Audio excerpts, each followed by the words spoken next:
సభాధ్యక్షులు సీనన్న గారికి, అఖిలపక్ష నాయకులకు అందరికీ హృదయపూర్వక ధన్యవాదాలు తెలియజేస్తా ఉన్నాం. మిత్రులారా, తెలంగాణ రాష్ట్రంలో కావచ్చు, యావత్ భారతదేశంలో ఎస్సీలకు కానీ, ఎస్టీలకు కానీ, బీసీలకు కానీ, రెడ్లకు కానీ ఏ ఒక్కరికి అన్యాయకులకు, అక్రమాలకు, అత్యాచారాలకు గురైతే ఫస్ట్ను ప్రశ్నించేది, పోరాటం చేసేది, తిరుగుబాటు చేసే వ్యక్తి ఎవరైనా ఉన్నారంటే అది ఒకే ఒకడు మన గౌరవశ్రీ మందకృష్ణ మాదయ్య గారు అనే విషయాన్ని మనందరూ గుర్తు తెచ్చుకోవాలి.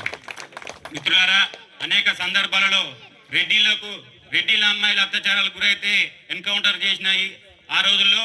అదేవిధంగా దళిత మహిళల అత్యాచారాలకు, హత్యలకు గురైతే పట్టించుకొని ప్రభుత్వాలను మన నాయకుడు మందకృష్ణ మాదయ్య గారు ప్రశ్నించి వాళ్ళకు శిక్షలు పడే విధంగా ఎన్నో ఉద్యమాలు, ఎన్నో పోరాటాలు చేసి వాళ్ళ కుటుంబాలకు భరోసాలు, ఆర్థిక సహాయాలు, వారి కుటుంబాల్లో ఉద్యోగాలు ఇప్పించిన ఘనత మన కృష్ణ మాదయ్య గారిది. అదేవిధంగా ఎంఆర్పిఎస్ ఉద్యమ ఫలితాలు మనం చెప్పుకుంటే ఎన్నో ఉన్నాయి. మన ఇంట్లోనే ఈరోజు ఒక రేషన్ కార్డు మీద 6 కేజీల బియ్యం తీసుకుంటున్నాం అంటే కృష్ణన్న గారి నాయకత్వంలో ఆకలి కేకలు అనే ఉద్యమాన్ని తీసుకొచ్చి హైదరాబాద్ను దిగ్బంధం చేస్తే ఈరోజు మనకు 6 కిలోల బియ్యం వస్తున్నాయి. అదేవిధంగా మనం గవర్నమెంట్ హాస్పిటల్కి పోయి ఉచిత ట్రీట్మెంట్ తీసుకుంటున్నాం అంటే ఆరోగ్యశ్రీ పథకం కృష్ణమాదయ్య గారి నాయకత్వంలో వచ్చిందే. ఈరోజు వృద్ధులకు, వికలాంగులు కావచ్చు, అదేవిధంగా వితంతులకు కావచ్చు 2000, 4000 పింఛన్ వచ్చిందంటే దానికి ముఖ్య కారణం, దానికి మార్గదర్శకులు అన్న మన మందకృష్ణ మాదయ్య గారే.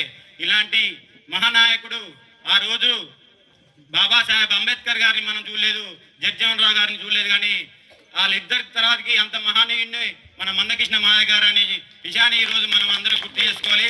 ఇలాంటి నాయకునితో మనం కలిసి నడుస్తున్నామంటే, ఆయన నాయకత్వంలో పనిచేస్తున్నామంటే మనం ఈరోజు గర్వంగా చెప్పుకోవాలి.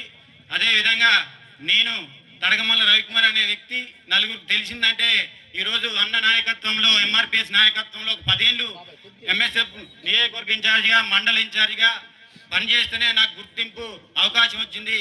ఇతర రాజకీయ పార్టీలు నాకు అవకాశం కల్పించినాయి, కానీ మనం ఎదిగొచ్చిన మూలాలను మర్చిపోవద్దు. దానికి అవకాశం ఇచ్చింది కృష్ణమాదయ్య గారు అనే విషయాన్ని మీ అందరికి గుర్తు చేస్తా ఉన్నాం. ఇదే విధంగా పోలీసులు బూటపు కేసు పెట్టి కర్ల రాజేష్ మాదిగానే యువకుని లాకప్ డెత్ చేసి వారం రోజుల పాటు చిత్రహింసలు పెట్టి లాకప్ డెత్ పోలీస్ స్టేషన్లో కొట్టి చనిపోతే కృష్ణమాదయ్య అన్న గారు ఆ కుటుంబానికి పోయి ప్రెస్ మీట్ పెట్టి ప్రశ్నిస్తే తప్ప ఆ యొక్క సంబంధించిన ఎస్ఐ గారి పైన కానీ, సిఐ గారి పైన కానీ వెయిట్ పడే దుస్థితి ఈ రాష్ట్రంలో ఈ యొక్క ప్రభుత్వాలు లేకుంటున్న విషయాన్ని మీ అందరికి తెలియజేస్తా ఉన్నాం. అయ్యేంత వరకు, ఆ కుటుంబానికి న్యాయం చేసే వరకు పోరాటాన్ని వదలడు.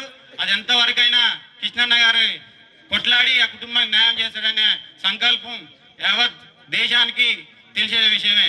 కాబట్టి అన్నగారి నాయకత్వంలో పార్టీలు ఏదైనా కావచ్చు, వివిధ పార్టీలలో ఉన్నా కూడా మనందరం కలిసి మన నాయకుడు కృష్ణమాదయ్య గారు అనే విషయాన్ని మనం మర్చిపోవద్దు.